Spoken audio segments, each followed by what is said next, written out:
Okay, so this is from Massachusetts. So we have one Massachusetts Green running in the November 7th elections. Greens have run in Massachusetts for school committee in 1987 and again in city council in 1989. And they were some of the earliest Greens to run in the United States history.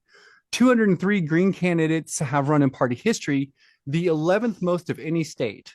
99 Greens have been elected in their party history, and that's the fourth of any state. Heading into the November 23 elections right now, there are four Massachusetts Greens who hold elected office, and there are 3,036 registered Greens in Massachusetts. And we are happy to be joined tonight, I believe, by Gloria Caballero. Hi, Gloria. How are you tonight?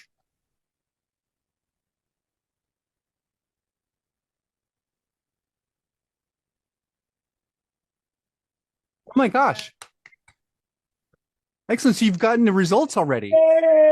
Oh, perfect. Yay. Congratulations. Right on.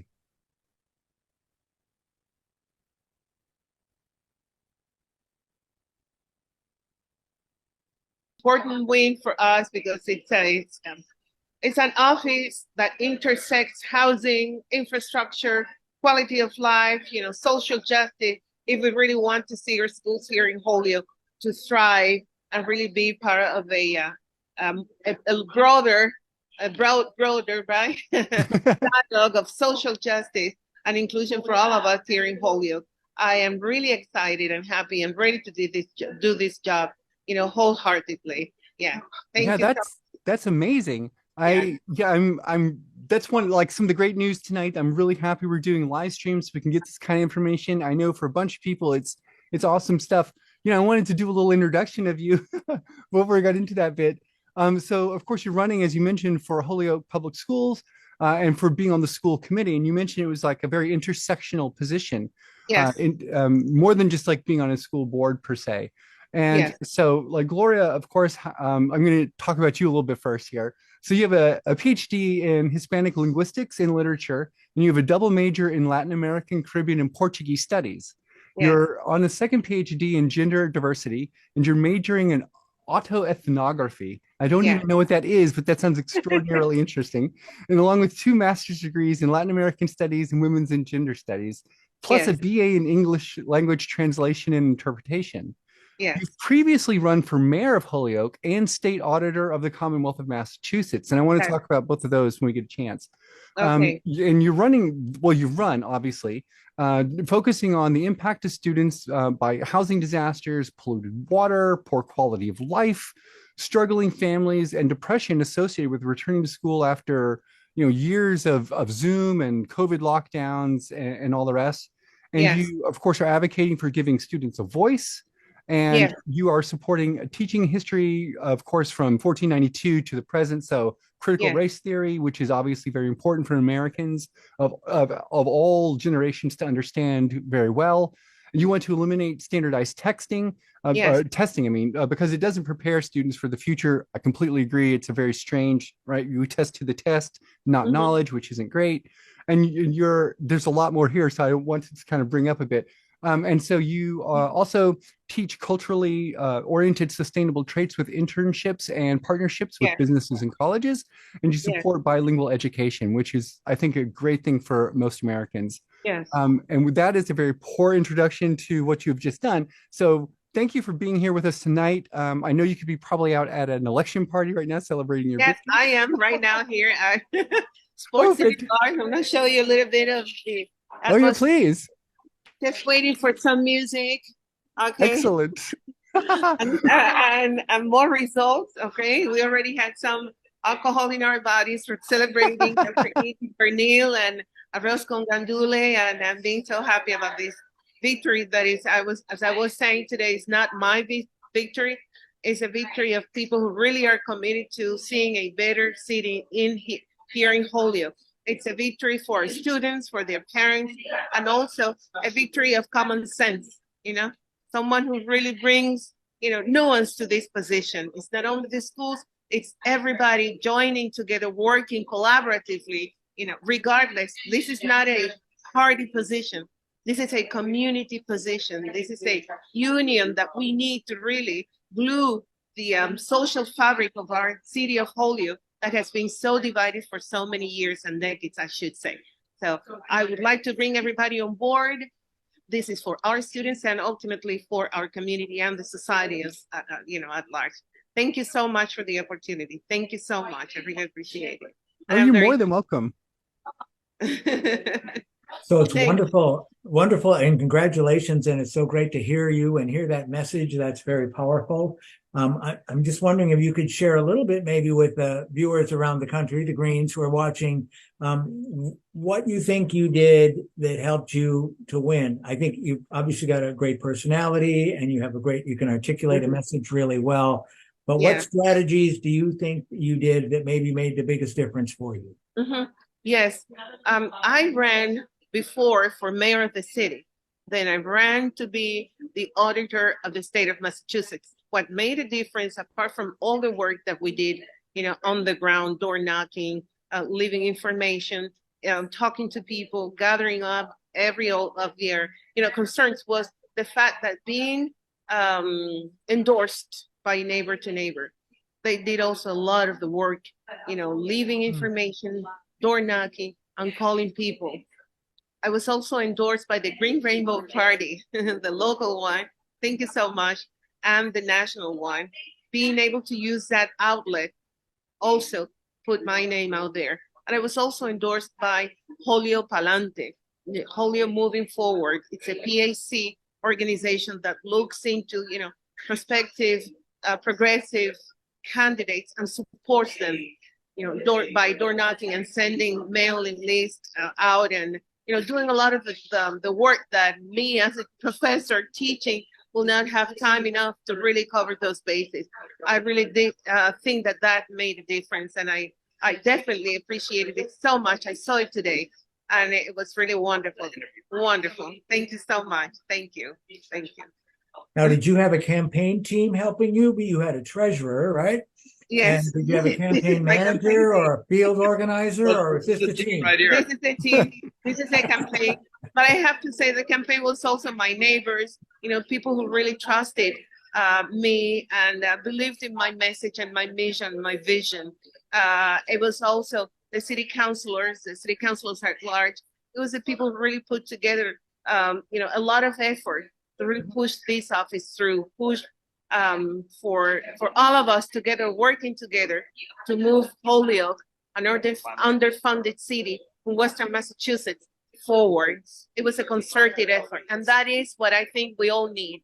Regardless of our political inclinations, we need to get together, foment much more union and community, and find those common grounds. And I think one of those common grounds that I really found was education, and people are so happy, and they just went behind me. So Excellent. Gloria, how big is Holyoke? I really don't know how big the city is. 40,000. Yeah, 40,000 people. I want to say 30, almost 50% of the population is Hispanic, mostly Puerto Rican, but also we have Dominican, Colombian, Cuban. 2 or 3 Cubans like me. And it's an amazing, beautiful mill city that has been neglected and underfunded for decades. And it has so much potential. People really want to make this city the Venice, of Western Massachusetts, because we enjoy canals and we produce our own electricity. It is a wonderful city to live in. And I guess we should appreciate what nature gave us, and what we are, the space that we are occupying, because we have to be truthful to the owners, the regional owners of the land, which were the natives, the indigenous peoples of this land. So thank you to them. And we should push forward for them to come back to their land and help us fix this world that is so broken. They know how to fix it. This is Ubuntu. This is indigenous approach that we should all be looking into. And I invite my brothers and sisters that are indigenous, whose land we're occupying, even though we're not, at war, to come back and help us solve this problem. Thank you. So, Gloria, I'm seeing a stat here from Mike, which is showing that you got Oh, over 82% of the vote. oh my That's not God. just a victory, that's a mandate. It's a mandate. It really is. 82% of the vote is a mandate. Yeah, And you really connected. People really responded to your yeah, message. How yeah. many people were you running against for this office? So there's only one, the incumbent did not run again. I guess that person moved out of the ward, Hmm. and there was another person. The difference was that I was out there. I was present in rallies and standouts and supporting other candidates, but also, holding my signs, and that made a difference. Knocking on doors and doing a lot of the field work that needs to be done. People like it when the candidate talks to you. People like it when the candidate listens to all their complaints, and you take it seriously. And they like it when you tell the people about what you've learned from your community. People like it when you are truthful, and you believe that people have the right to their words, and their voices need to be heard. And I would really love to keep doing that, even though now I was voted in. I guess the job of door knocking has not ended. I will keep door knocking. I want people's accountability. I want them to hold me accountable. That's the only way that transparency of governance should be run, you know. I And were agree. you elected for a section of the city, a ward, or do you represent, are they all at large and citywide seats? I'm sorry, could you please repeat? Did you get elected to represent one section of the city? Yes, Is it divided yes. into districts for the Yes, school committee? yes. I was elected to represent Ward 4, but also I also supported people who were running at large and older councilors who were running, in different wards. So my visibility was very evident. I was supporting, the at-large councilors, and I was also supporting the specific ward councilors. So I was in rallies and standouts with all of them, supporting them, but also making myself more visible. I think that's important when people see that there's unity, that there is, a concerted effort to move forward, not only with one office, but when they see you supporting other candidates, then it's a team.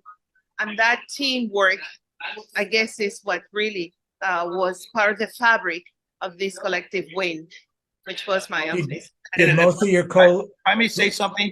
Yeah. Sure. Gloria is what our city looks like. Half our population is Hispanic, and we have somebody that actually looks like the citizens that you ran for and represents. That's so true. That's a big deal. Representation is important. I want to ask you a question, Gloria. So you've obviously run for mayor and for Yes. state auditor. So those campaigns generated some name recognition for you. Do you Yes. think that helped in your current campaign? Did people say, "Oh yeah, I remember you ran for mayor"? Definitely, it does. And I would motivate anybody to keep running, state office or local office, whatever. Keep running, because people need to hear your name more, and see what you're doing. What else? What your next project is? What's your research project? What is it that is, once you are out there, when you're out there, it's sort of like, it's a drive. At least for me, it was just a drive to keep going. It didn't matter that I lost the first run. It didn't matter that I lost the second run. What did matter was how much I learned, while I was running. How much I appreciated people who supported me, even if it were 100 people. And then the second time, even if it was 55,000 people, I really, really believe that people trusted in my message.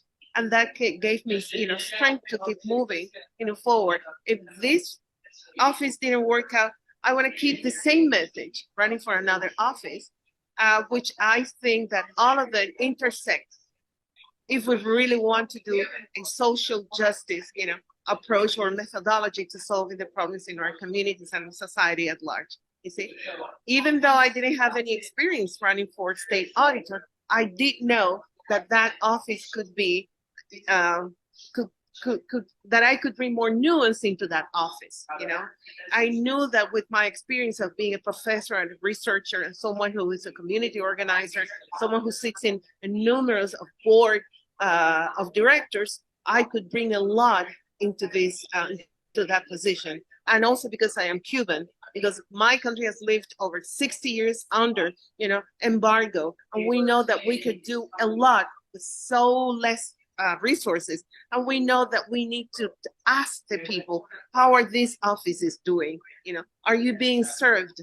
Do you know that their mission and their vision is A and B? How do you see that happening? What do you think needs to be improved? So in that way, we empower, our population, because they hear, they understand that they have a voice and that their voice counts, and that is important.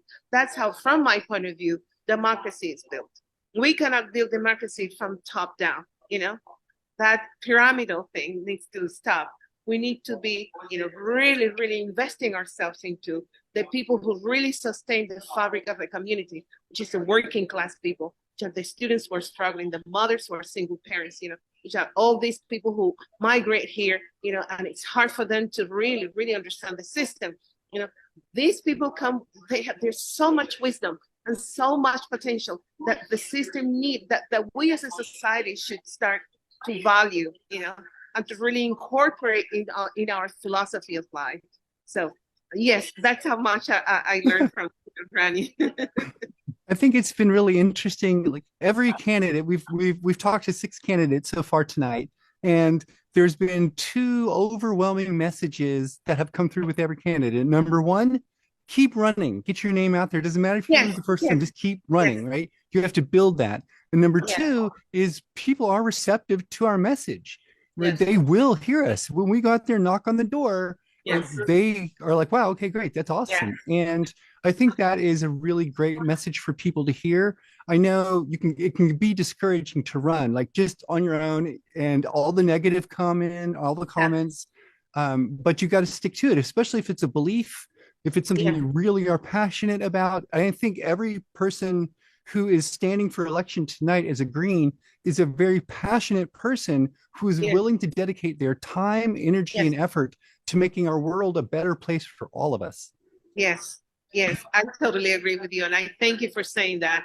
Definitely agree with you. People are very receptive, and people think and hope that whoever represents them really brings that message out, their hopes, their dreams, their desires. And we should agree, or we can agree, that we all want peace, that we all want the best for our children, that we all want better housing conditions for everybody, that we all really want safety in our streets, that we want our children to play and be outside, that we all want better programs for our children and for the youth. We cannot agree on that. We can agree that we all want better jobs and, more dignifying, not only housing, but only paying. We can agree on that. And that amounts to a good education for our children, because once you have all those problems solved, then you have time to sit with your child and do the homework, Once you have all those problems solved, then your child has a space in which they can study and they can really focus. But when we don't have that, then it's time for all of us, to unite in all the fronts and make that thing possible. I agree. I can hear the background. It sounds like the party is starting to ramp up there. Thank you so much. I really love this. Thank you so much. I'm so excited. I'm so grateful and thankful. I really appreciate this party. It's a party in which I have found the space to really be myself, and I have found the space to really be heard, and really, really believe that we should put people before profit. But we should really put, peace before war, negotiations. And this is a party that should move forward and do much more, really rally for more peace and more conversations and more dialogue, more diplomacy, and also for less militarism in all our lives, and more justice for everybody. Thank you so much. Thank you. You're I'm very so- excited, very happy. So You're thank welcome you. and congratulations. And just know Thank that you've you. got Greens all over the country rooting for you. We're going to Thank be you. rooting for you and we're going to be watching you. So Thank you so go much. get them.